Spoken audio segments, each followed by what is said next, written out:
Welcome back to my another mini blog.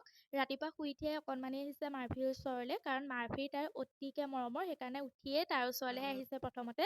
তাৰপিছত ময়ো এইফালে মোৰ নিজৰ কামখিনি ধুনীয়াকৈ কৰি মেলি ল'লোঁ, ৰুমবোৰ চাফা কৰি মেলি ল'লোঁ।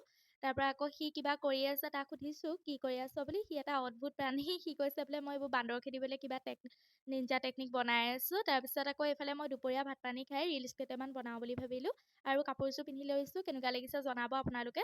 আৰু যদি মোক ইনষ্টাগ্ৰামত আপোনালোকে ফ'ল' কৰা নাই, শিল্পিকা বুলি আইডিটো দিয়াই আছে ফেচবুকত, আপোনালোকে ফ'ল' কৰি দিব। আৰু সন্ধিয়া লগাই এইফালে চাহ তাহ খাই মেলি আকৌ ভাইটিয়ে কিবা প্ৰশ্ন দুটামান তাক বিচাৰি দিবলৈ ক'লে, সেইকেইটাও মই চাই মেলি দিলোঁ। তাৰপৰা এয়া ৰাতিলৈ বুলি খানা বনাই আছোঁ, ময়ে বনাই আছোঁ, কাৰণ মই বনাই ভাল পাওঁ। আপোনালোকক কৈছোঁ, সেইটো কাৰণে ময়ে বনাই আছোঁ। এইফালে মাছ ফ্ৰাই কৰি আছোঁ আৰু চব্জিখিনিও কাটি লৈছোঁ। এয়া মোৰ ভাত হৈ গ'ল। আৰু এইফালে মোৰ ছোৱালীজনীক দি লৈছোঁ ধুনীয়াকৈ খাবলৈ। তাইক আকৌ খুৱাই বাই মোক কি হৈছে চাওকচোন। এয়া তাই আকৌ পূৰা অত্যাচাৰহে চলাইছে দেই। এইফালে আজিলৈ ভিডিঅ'টো ইমানেই আছিলে। যদি ভাল লাগিলে লাইক কমেণ্ট কৰিবলৈ নাপাহৰিব। আজিলৈ আহিছোঁ, বাই।